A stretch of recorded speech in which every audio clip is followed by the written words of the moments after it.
Welcome to our final Handbell webinar that we're offering. I'm Ann Wood. I'm the president of the Great Lakes region of PAM, and I'm absolutely delighted to welcome my friend Wendy Ransom here today to give us a presentation on handbell techniques, which several of you have asked for, so we're delighted. Wendy is a handbell player extraordinaire and an equipment ninja. She's wonderful. She's been the equipment manager for National Seminar for a very long time, which she's no longer doing, but you know, she's amazing. So I invite you that if you have questions to put them in the chat, and I will ride herd on that and ask Wendy questions as we go along. Delighted to see all of you here today, and take it away, Wendy. Well, thank you, Anne, for that kind introduction. Ann and I served together on the Handbell Musicians of America Area 5 board for quite a while, which is very similar to what she's doing now for PAM. So that's how we know each other.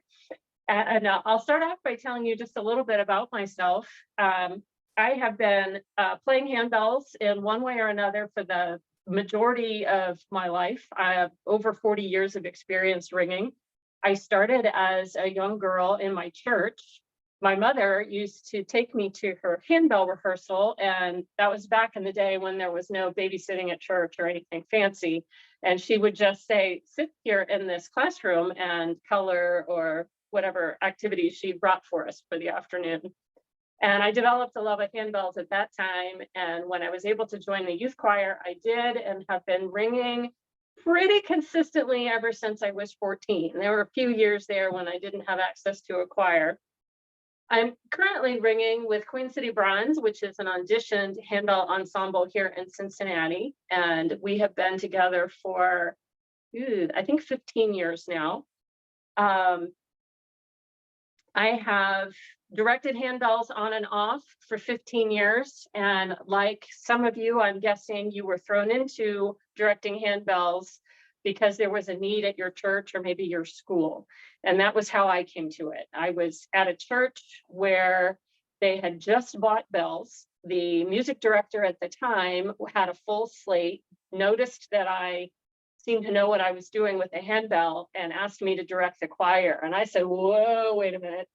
I know nothing about directing. And he says, well, I'll teach you. We'll do it together for a while, and then I'll step away and leave you to it.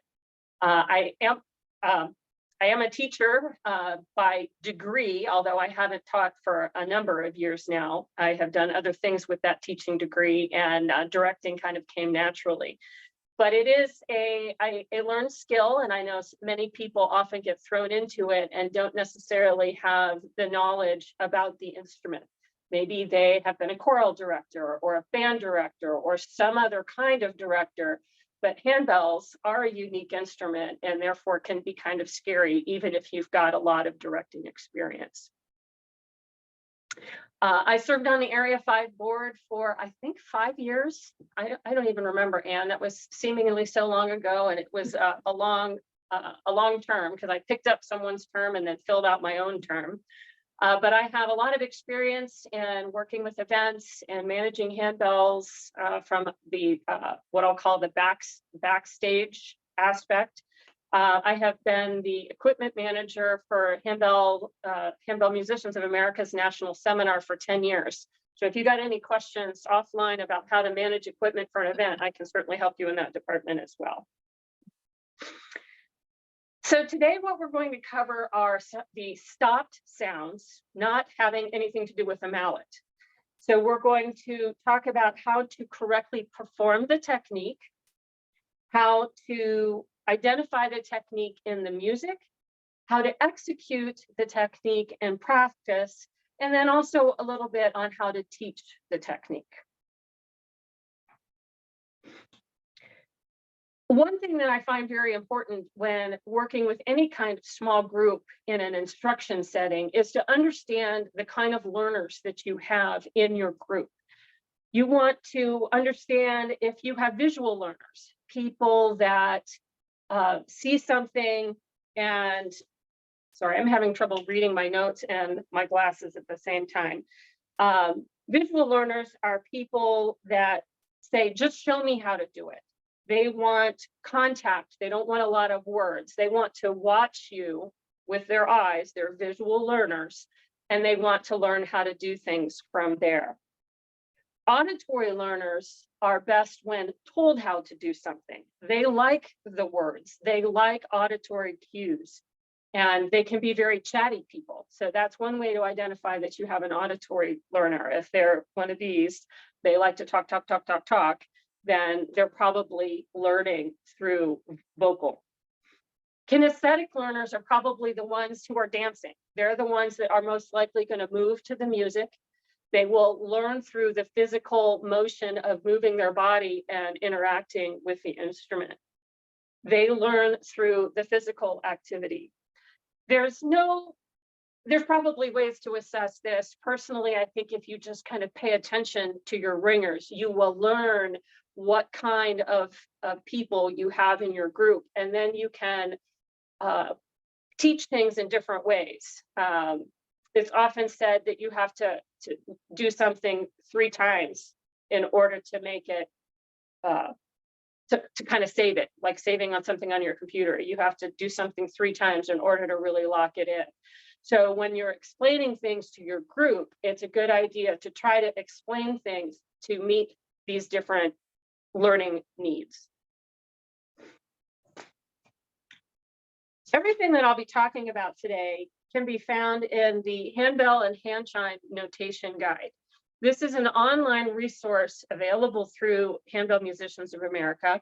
It's also available through many of the various retailers who sell things relating to handbells.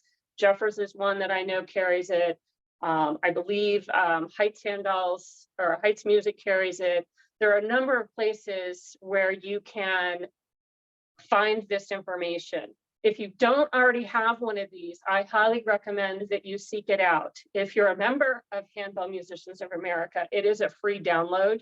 I'm pretty sure you have to be a member in order to get it as a free download, but you can pay for it through other sources, and it's not very expensive. I think it's like $10 or something. So it's definitely an excellent resource.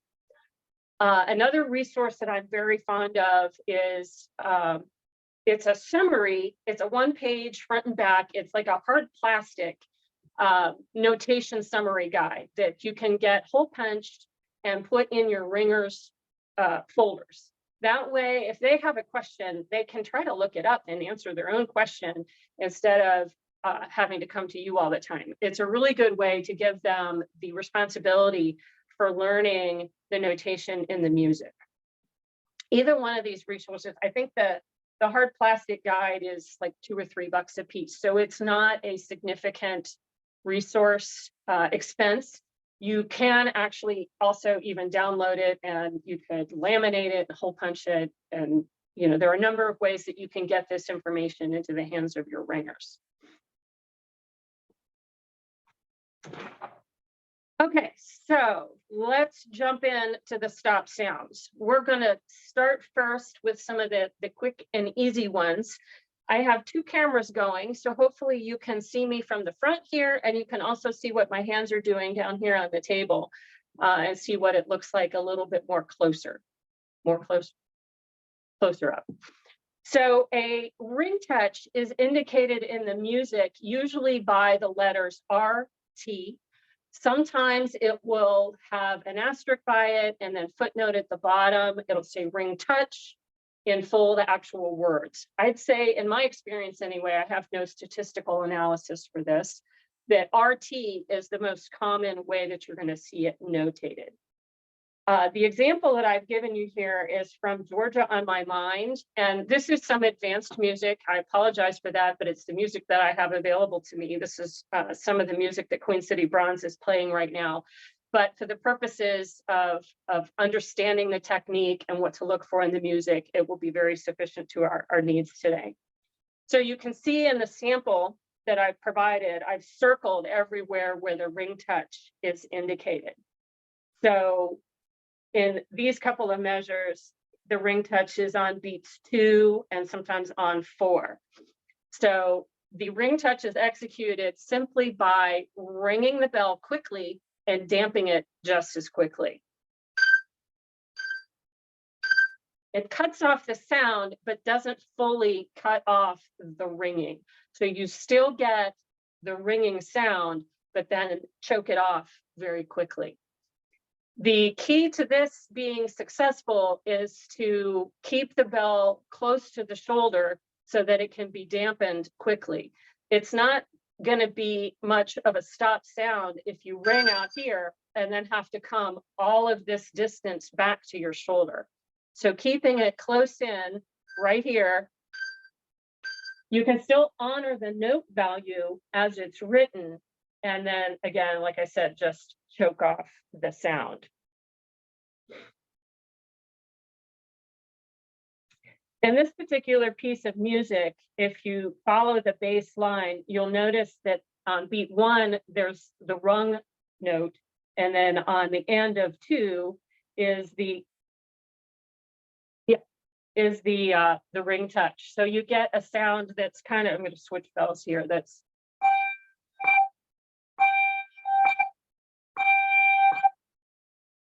if you know the song Georgia on My Mind, you can probably hear that in the music.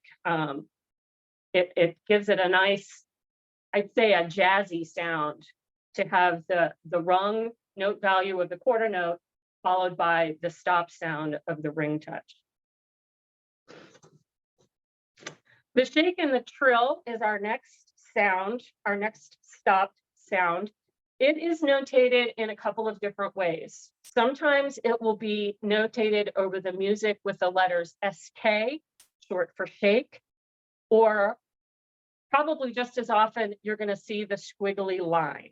Sometimes, as in this example, both have been used, which is kind of overkill, but that's how they do it sometimes in the engraving process.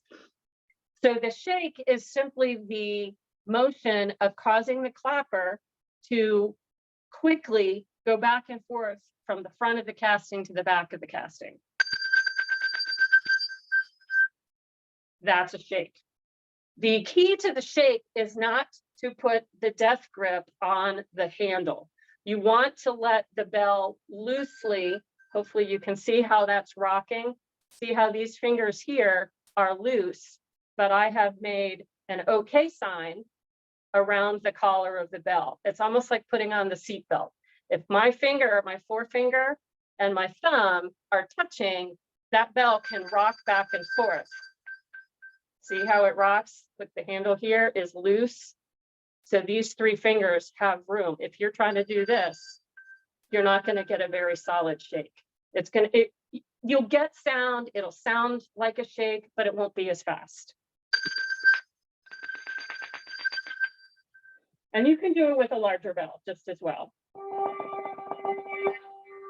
If you have bells in front of you, hopefully you're trying this along with me. I can't see all you or hear what you're doing, but you can experiment with this at your leisure as we go along. So in the music, this is a selection from A Million Dreams, made popular by Pink and the movie The Greatest Show. You can see the SK and the squiggly line are marked above several notes.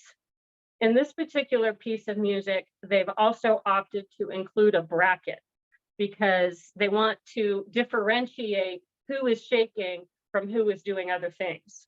The notes below are thumb damped, and we'll talk about that here in a moment. The trill is very similar to the shake. It is shaking 2 bells, alternating them. I'm going to grab another one. Hold on.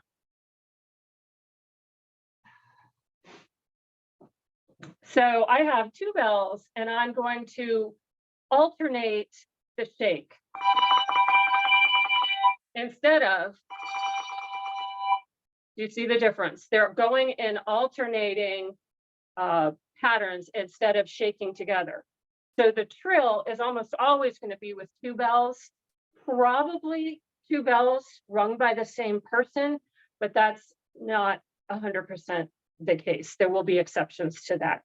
I don't see the trill as often as I see the shake. The shake is going to be much more popular skill than the trill.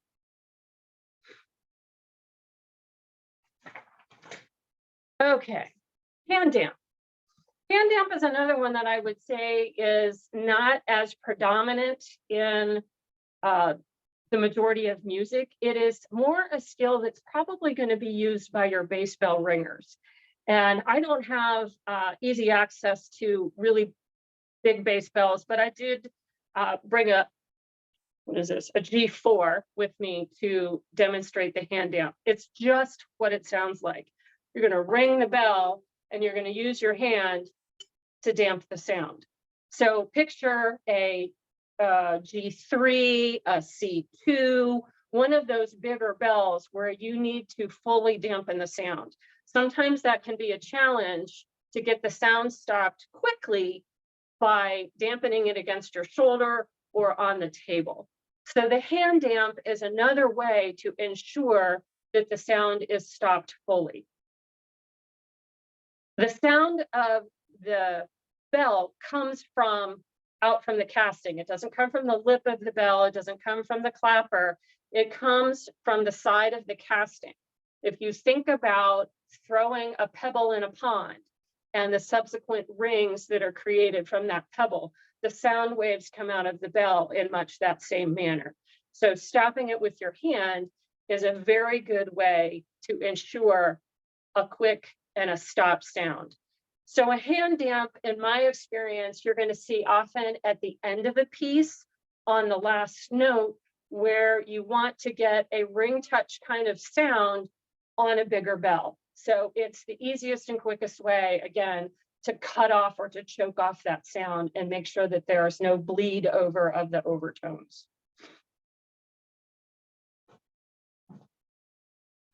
Okay. So stop sounds. There are a number of stop sounds that are indicated with a dot. And you can see the really big dot that I put in the presentation. It's not going to be that big. It's going to be pretty small, about the size of a period. And it can indicate a couple of different things. So typically there will be some sort of footnote or a specific marking next to the dot at the beginning of a passage that will indicate how you are supposed to execute the technique. So the first one that I'm going to go over is a thumb damp. It is most commonly indicated in the music with just the letters T and D for thumb damp. Hopefully that is pretty obvious. And all you're going to do is take a finger. You can use a forefinger, you can use your thumb, hence the name thumb damp. And you're just going to put it against the casting. And then you're going to ring the bell. So you can hear that how that's much different than the normal ringing sound. So you're just, again, going to put your thumb up on the casting. Depending on the size bell will depend on how much of your finger or fingers, you might even need to get two around the casting in order to get the sound that you're looking for in the piece. So if I pick up this G4 and just put my thumb on it, hopefully you can hear that there's a lot of overtone. So I need to choke up a little bit more and get a few fingers around the bell. That gives a much different stop sound. I also have a G5 here and a G6. G6 was the one that I started with. The G5 might need just a little tiny bit of extra finger.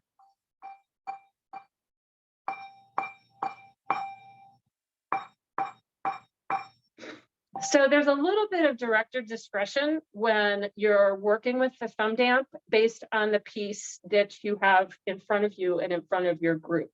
So work with your ringers until you get the sound that you're looking for out of the piece. All right, the pluck. Pluck will be marked in the music with a PL or possibly the word pluck. The bell is placed on the table. Let's see. And then you lift the clapper with two fingers I'm going to turn this way a little bit. Lift the clapper up and using your thumb, flip it down.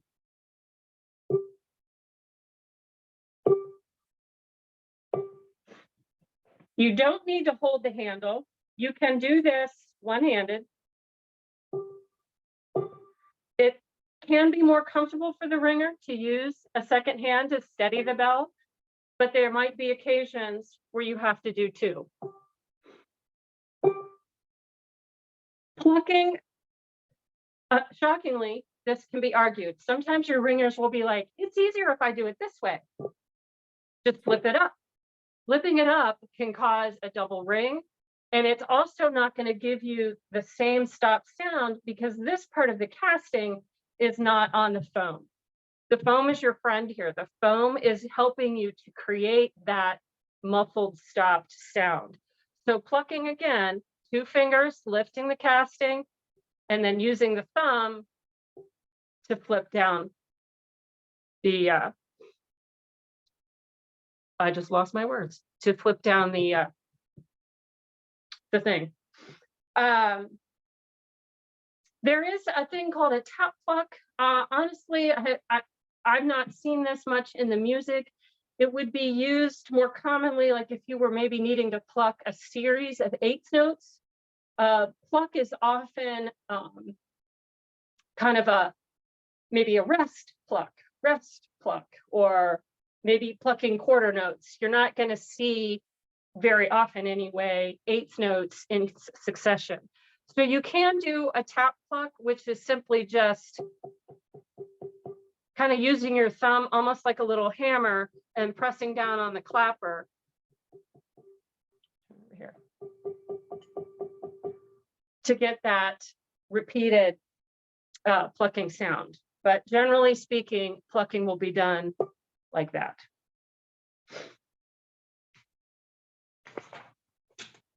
Some examples of plucking in the music. This one is from a piece by Kathy Mockelbus. Next slide, if we could. There we go. Called Faith, Hope, and Love. If you look at measure 47, you'll see that thumb damp is indicated with a dot over the note and the TD over the dot. In the middle of the staff there, right next to the P for the piano marking, it says TD, PL, or mallets. That's an indication to you as the director that you have a choice here. So sometimes what I would like to do, like I might play through this piece 3 times and try each technique and see which one I like the best. Sometimes I might cave into my ringers and let them pick. If they usually don't like to pluck.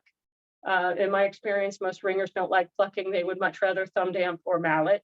Sometimes they don't even want to pick up their mallets and would rather just go whole hog and go the thumb damp route.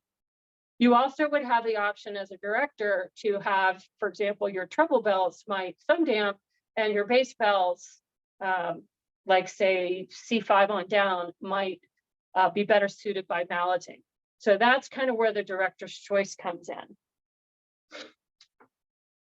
Let's see, was there anything else I needed to say about that? When you're working with any kind of techniques, one of the things that you want to consider is what are the challenges for your ringers?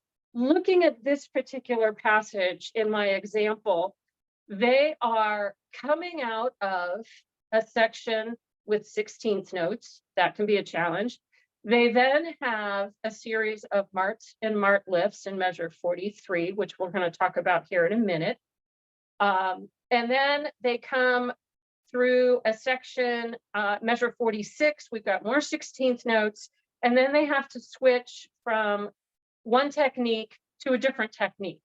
So thinking it through what comes before, and then also what comes after, like once they're done thumb damping or malleting or any of these techniques, they have to go back to ringing.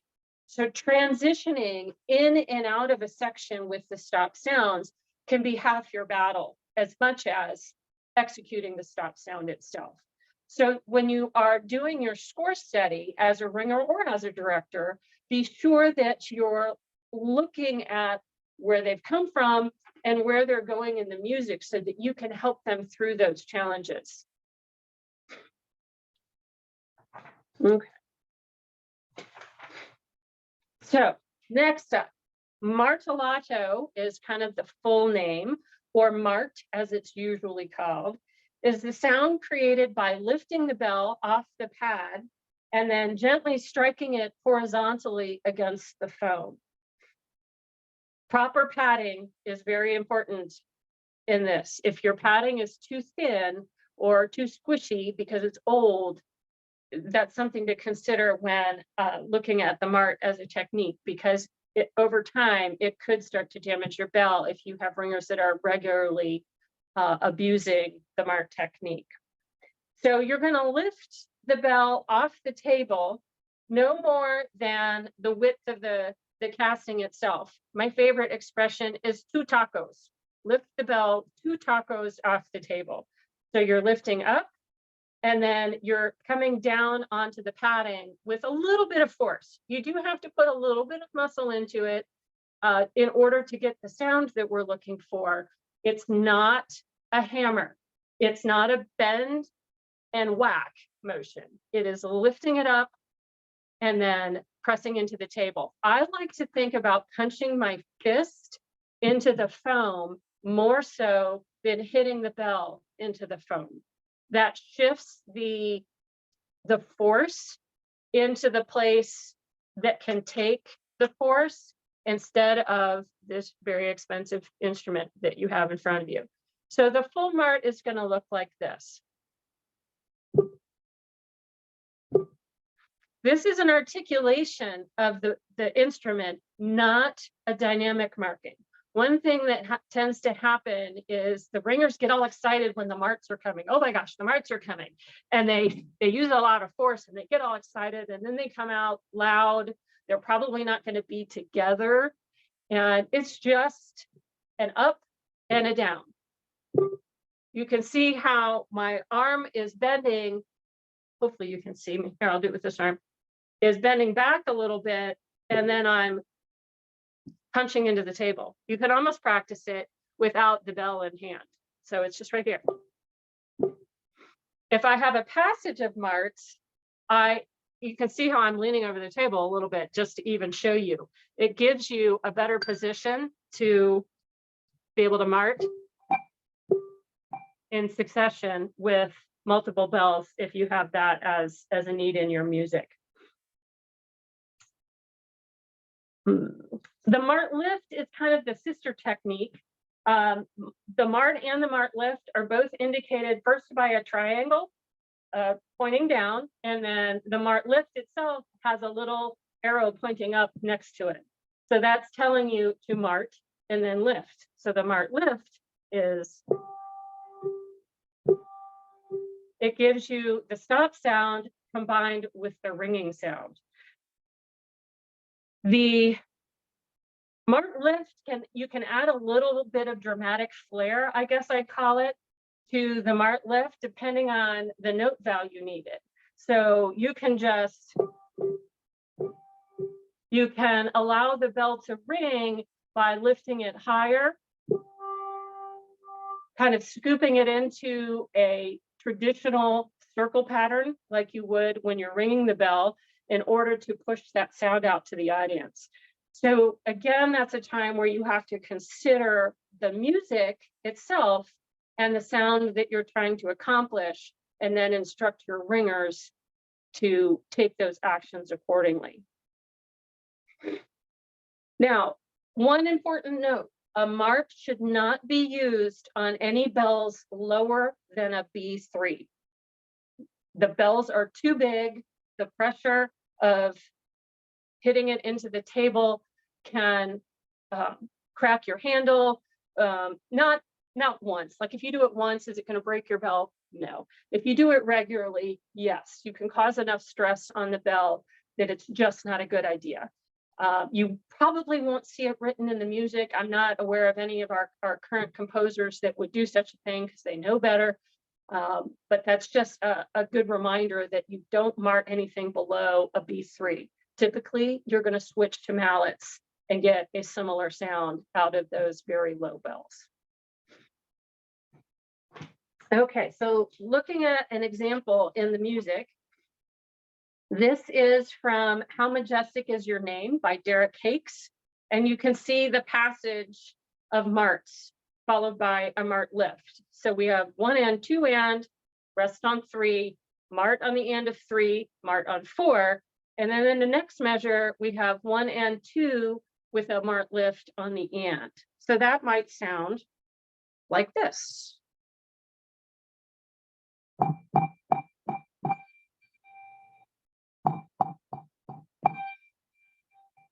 Do we have different? No, it's the same one. And then the same rule of thumb, pun intended, holds true with the larger bells when you're marting. Sometimes you need to get a little bit extra support onto the bell to get this proper stop sound when you're doing repeated marts. If it's just one mart and done, you're fine. If you've got multiple marts in a row, that extra thumb and forefinger can help make sure that the sound stays stopped.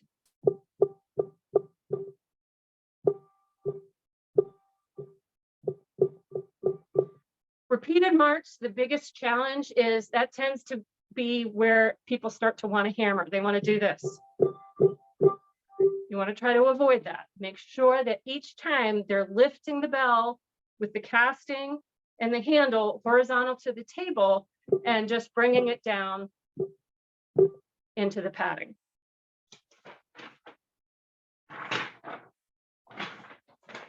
One of my favorite clinicians is Stevie Berryman. She's a lady out of Texas. She's wonderfully creative. And she says to pat the puppy, don't smash the spider. Next slide, please. Oh, there's. Next slide. There we go. That's my puppy. That's my monkey. Pat the puppy, don't smash the spider. Stop sounds are an articulation, not a dynamic marking. So people tend to want to smash the spider, and that'll get your bringers laughing too. So feel free to pass that along. All right. Next slide. Moving on to the echo. These are stop sounds of a different, in fact, I wouldn't even really call them stop sounds. These are pretty bell sounds that allow you to add some character to the sound of a rung bell. The first one is called an echo. Some people call it a wah-wah. It's indicated in the music either by the word echo or the little fishhook arrow that you see in the example there. It's kind of the letter J almost with an arrow at the top. What you're doing is ringing the bell and then touching the lip of the casting to the padding on the table. You're not pressing, you're not, it's just a brush. It's just a touch, just a little kiss against the padding to create a wah-wah kind of sound, hence the nickname. So that's going to sound and look like this.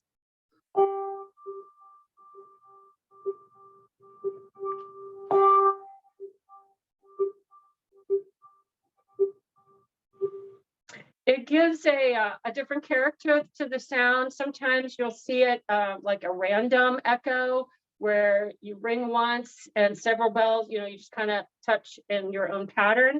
Probably as often as not, you're going to have one fish hook or one little hooked arrow for each time you're going to touch the table. So it will show, for example, maybe it's a whole note on one and then 3 fish hooks means ring on 1, touch, touch, touch on beats 2, 3, and 4.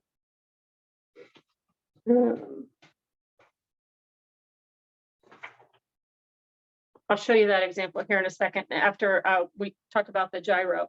The gyro is indicated by a circular arrow or the word gyro in the music, and simply means that you revolve the bell after you ring it in a circle. Think cowboy with a lasso. So that looks like this.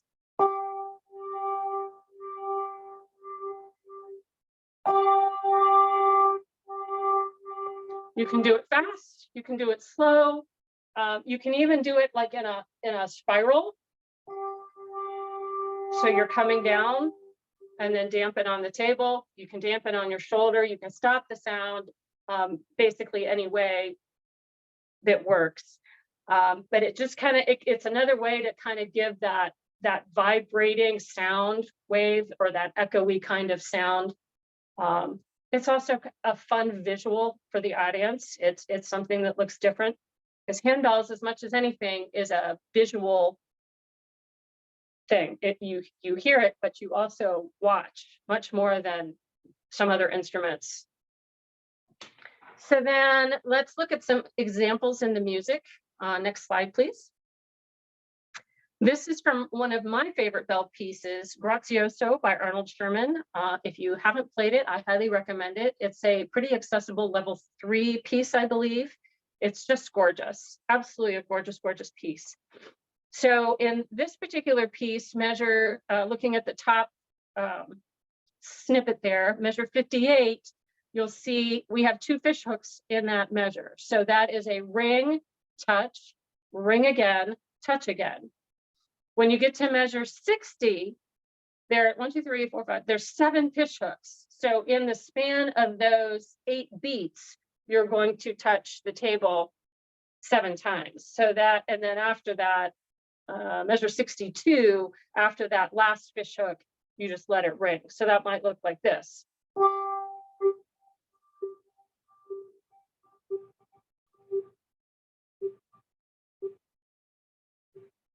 In the second example, from Fly Me to the Moon by Joel Rainey, also an excellent arrangement, but it is much more advanced. We have a gyro followed by some cascading triplets. So the gyro in measure 83 is simply the rung chord. You circle the bell for the 4 beats indicated and then damp after the note value. So you would damp on one of the next measure. But that the effect in this particular piece is that echoey wah-wah kind of sound followed by the cascading triplets there is a really neat pattern in the music. Okay, tower swing. Next slide, there we go. Tower swing is usually indicated in the music by the letters SW or 2 parallel two parallel arrows pointing in opposite directions. And it indicates for you to swing on the beats indicated. Similar to the echo with the fish hooks, it's going to have, it can be a couple of different ways. If you see the parallel lines, it'll indicate that with numbers underneath, telling you what beats to swing on. It can be indicated a couple of different ways, but that's probably the more common one, is the SW with the parallel lines, parallel arrows, and then the number of the beat in which you're supposed to swing on following that. The key to this motion is to remember where the sound comes from in the bell. Excuse me. As I mentioned before, remember that the sound comes out of the casting from the side. So when you're thinking of a traditional ringing, the sound is going out to your audience this way, towards the camera, as we're on a Zoom call. So you want to change the way the sound is moving by changing the direction of the bell. So the casting needs to be fully pointing in a downward or upright position as you make the swing. Now, before you start swinging any bells in your rehearsal, you want to make sure to identify your surroundings. I know in many churches that I've rung in, the bell tables are often kind of crammed in a corner up against a wall or whatever. So before you go swinging anything, what is behind you?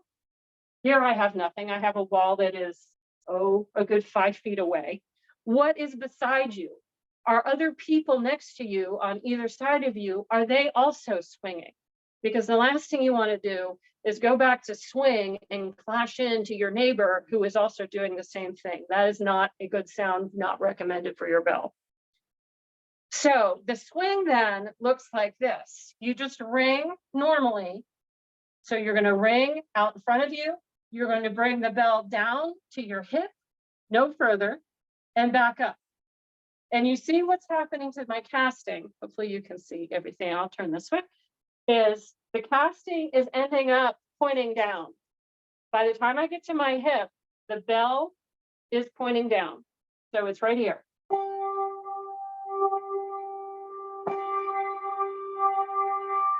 I'm going to turn the other way so you can hopefully see it.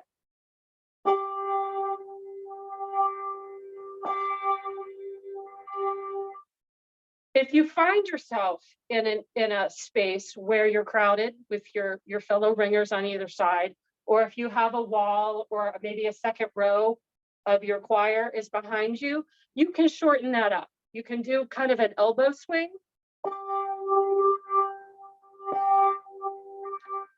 And get the same sound. It's a little bit more dramatic. This is a little bit of a longer swing, so you get a little bit more drama out of the sound than the little short elbow swing, but it will work. So the example that I've given here is, what is this one from? Oh gosh, I'm sorry. Looks like I didn't notate this one. I think this is also from Grazioso, if I remember correctly. You see on measure 76, we have a couple of things going on. The SK, or the shake with the squiggly lines that we talked about earlier, is for D6 and higher. The swing is for B5 down to D5. And you see the note, you see the parallel lines or arrows, and a note indicating notes not shaking do the swing on beats 3 and 4. So they're going to ring 1, 2. Oh, I'm sorry, I did that wrong. 1, 2, 3, 4. And usually it's going to be like beat 3 is the down, swing down. Beat 4 is the coming up. It's not you don't have to do the whole thing on one single beat. So it's a down and then a back up. So again, 2 things there. Be aware of your surroundings because you don't want to crash into anything, and make sure that the casting is completely turning upside down. So if you've ever taken a handbell class, sometimes people will say when you're ringing, don't spill the milk, don't spill the milkshake, don't spill your favorite adult beverage when you're ringing normally. Now you want to spill. So spill your beverage.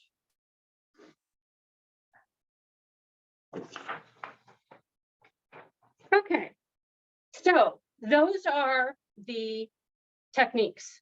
None of them in and of themselves are terribly difficult. The challenge can be, like anything, whether it's quarter notes, eighth notes, whatever, if you're ringing stop sounds, you still have to focus on being together. So you want to make sure that the thumb damps are together, that the marts are together.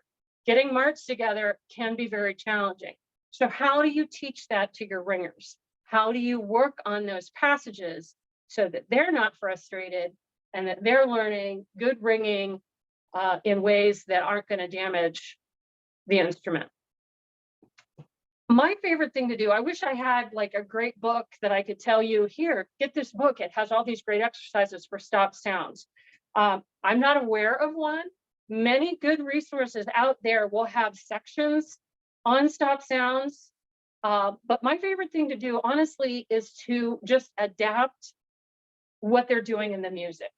So for example, if they have a passage like I showed you earlier that was eighth note marks in succession, I'll have them close the music. Don't even look at the music and just do that. Just ring maybe 1 and 2 and mark it on the table, and then rest 3 and 4 and. And I'll have them do that multiple times. So I will give them that auditory instruction. Fortunately, unfortunately, the space that I direct my choir in, we don't have a whiteboard. We don't have, it's in the sanctuary. So I don't have a lot of ways to support my visual learners unless I do handouts. So we'll go over that numerous times. And I'll say, okay, we're gonna mart eighth notes on 1 and 2 and. rest, 3-4, or maybe ring 3-4. Maybe it's a Mart, Mart, Mart, and then followed by ring. Remember how I talked about getting into the passage, getting out of the passage. So identify what is posing them up. What is the sticking point in the particular piece of music that you're working on, and come up with an instruction that helps meet that challenge. So another way to do that might be thinking about where they're coming from. Ring 4 quarter notes, Mart 4 quarter notes. Ring 4 quarter notes, Mart 4 quarter notes. You can just repeat that pattern 2-3 times. And I find what that does is it lets them think about the movement, executing, making the sound out of the bell, kind of lets them experiment with it without the pressure of having to hit what's marked in the music. So I let them, maybe they're late, maybe they're early. It helps tighten up the marks, tighten up the stop sound, helps them experiment a little bit with how do I need to do this? It gives them time to ask questions. You know, maybe they feel like they're not getting the right sound, or maybe it sounds funny to them, and you can correct any people that aren't getting the success that they want. And again, it will help tighten up, especially with the marks. It will help tighten up and make sure you don't have clunky, ka-chunk. I often say ka-chunky. You don't have that ka-chunky sound of marks not being together. If making up things doesn't work for you, there are a lot of resources out there that you can adapt for stop sounds. Go ahead to the next slide, please. Tunes That Teach is a good one. There are, gosh, I don't even know, lots of exercises. This is just one page that has 1, 2, 3, 4, that's 6 different exercises on it. It's written so that it's a ringing exercise, but all you have to do is say, okay, we're going to do the first line of this page, and we're going to do it with marks, or we're going to mart on 1 and 3 and ring on 2 and 4. However you want to adapt that line of music to meet the stop sound that you're trying to give them practice on. And in this particular resource, which is also popular in a lot of the printed resources for handbells, you're not reading a specific note, you're ringing a space bell and a line bell. So in this particular example, it's written for A5 and B5, but A5 is simply your space or your left hand, and B5 is the line note or your right hand. So it doesn't matter what note they have in their hand, they're ringing left or right according to the pattern of the notes in the exercise and whatever technique you've given them to practice. So there's any number of combinations with any of these particular examples. You could do ring, mart, ring. You can do thumb down, ring. There's any endless combinations when you're adapting a resource like Tunes That Teach.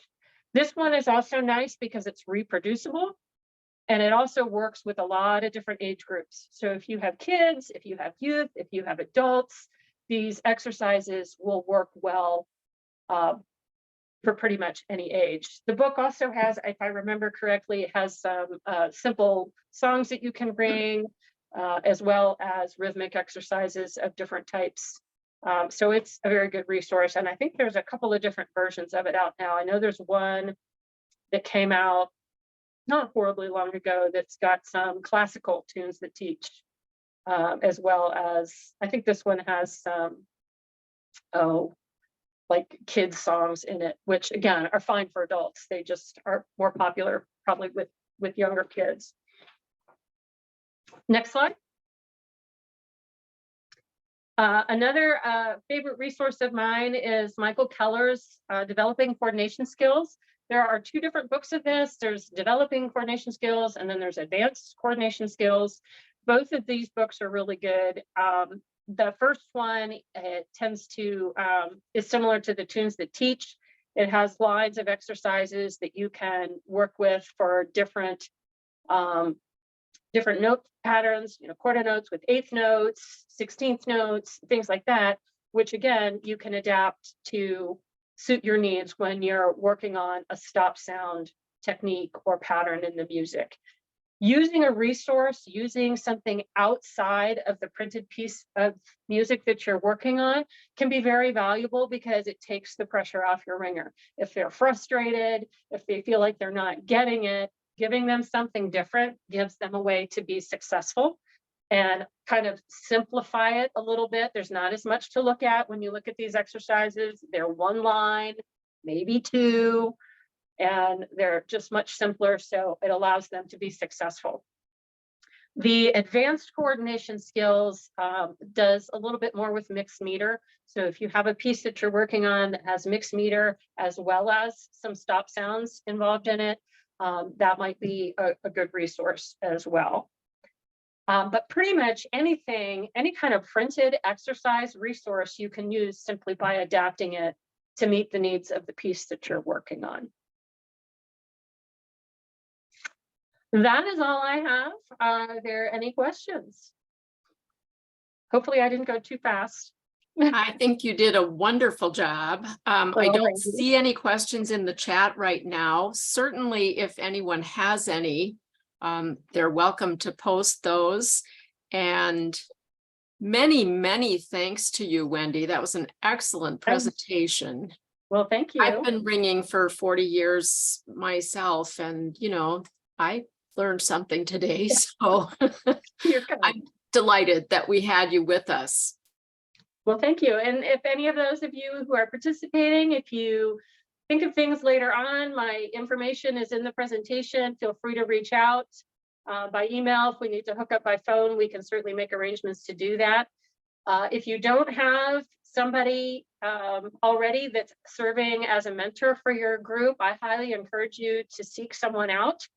Maybe somebody else more advanced in your area. Reach out to Handbell Musicians of America.